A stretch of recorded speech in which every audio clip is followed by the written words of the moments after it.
मतदारसंघातील त्या राज्यातील प्रजा सुखी असते, कारण की आपल्या या भारत देशात मी गजानन शास्त्रीचे सर्व संत महंतांचे आमचे भीम महाराज आहेत, आमचे गणेश महाराज आहेत, व्यासपीठावरचे सर्व मान्यवर आहेत, आपणही सगळ्यात मान्यवर आहात.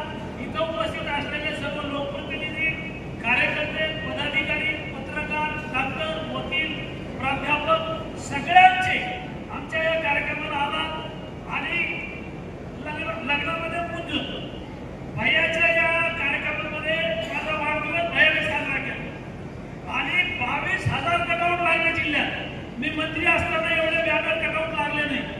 सगळ्या जालना शहरासह पूर्ण गावागावामध्ये जिल्ह्यामध्ये माझा वाढदिवस साजरा केला कार्यकर्त्यांनी. राजकारणातला आमदार, खासदार, पुढारी, नेता, मुख्यमंत्री कधी वय सांगत नाही आणि हिरोनी आणि हिरो कधी वय सांगत नाही. पण माझं वय आता 7 वर्ष झालेलं आहे, म्हणजे मी सुद्धा रिटायरमेंटच्या दिशेला आहे. यापुढे विधानसभा लढायची नाही असं मी बोललेलो आहे.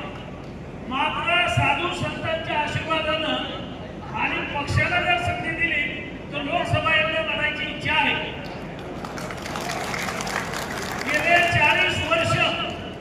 गेले 40 वर्ष एकाही गावात 1 रुपयाची दारू बंद पाडली नाही.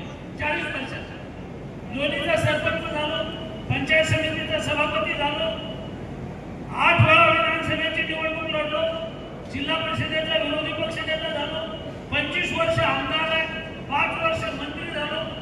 मात्र एकाही गावात दारू वाटली नाही, एकाही गावात बोकड्या दिल्या नाही. जीवाला जीव देणारे, जीव की प्राण माझे कार्यकर्ते इमानदार प्रामाणिक असल्यामुळं मी 40 वर्षाला